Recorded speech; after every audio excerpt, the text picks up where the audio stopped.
Salut à tous.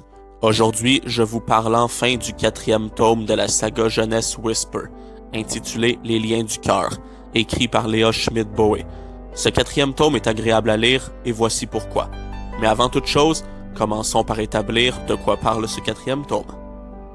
Au Haras Kaltenbach, l'activité du centre de thérapie n'a pas cessé, et personne ne peut résister à Aura, le poulain de Whisper. Mika tout particulièrement l'adore. Elles sont inséparables.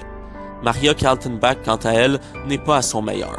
Ne s'occupant plus réellement des chevaux, se contentant de lancer les ordres, elle souhaite se montrer utile auprès des étalons. Et la visite d'une vieille amie lui fait malheureusement comprendre que ce monde a changé. Et, plus cruel encore, qu'il a changé sans elle. Souhaitant redonner le sourire à sa grand-mère, Mika lui propose d'aller à un tournoi. Maria propose alors de faire participer Aura, dont elle flaire le potentiel digne de celui de Whisper, au concours régional d'élevage.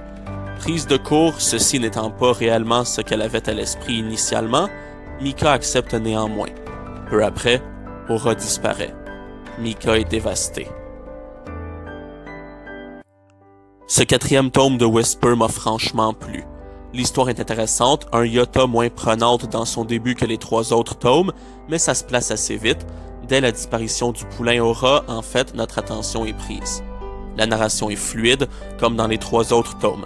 Vocabulaire simple, narration rapide, qui ne s'attarde que très brièvement, sinon jamais réellement sur les détails des lieux. Là-dessus, pas grand changement. Les personnages de l'univers sont de retour. Sam, Fanny, Monsieur Khan, Madame Kaltenbach et Mika, bien évidemment, et j'en passe, sont ici de retour avec ce 4e tome. Fanny et Sam occupent une place bien plus importante dans ce roman, et ce, pour le plus grand plaisir du lecteur, puisque Sam et Fanny sont, à mon avis, les meilleurs personnages de cette saga. Avec Mika. Les dialogues, quant à eux. Les dialogues sont toujours aussi bons, on reconnaît bien qui parle selon les termes employés, surtout lorsque c'est Sam qui ouvre la bouche, ayant ses propres expressions bien sympathiques. Les personnages ont des expressions, des caractères et des tournures de phrases qui leur sont propres. Sinon, que dire? J'ai particulièrement aimé Sam et Fanny dans ce tome. Ils y occupent une place plus importante, aident Mika dans sa quête pour retrouver Aura, ainsi que dans les pétrins dans lesquels, évidemment, elle va se fourrer de nouveau. J'aime ces personnages. Et la fin de ce tome-ci change complètement celle du tome précédent.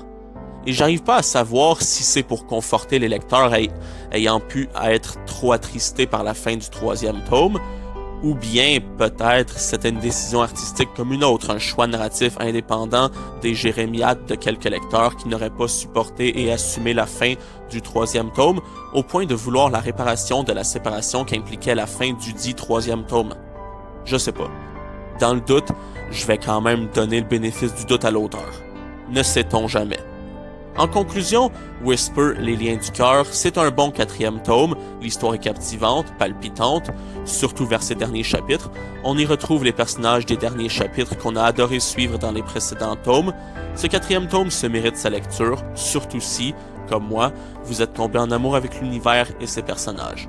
C'est tout pour aujourd'hui et je vous dis à la prochaine. Allez, salut!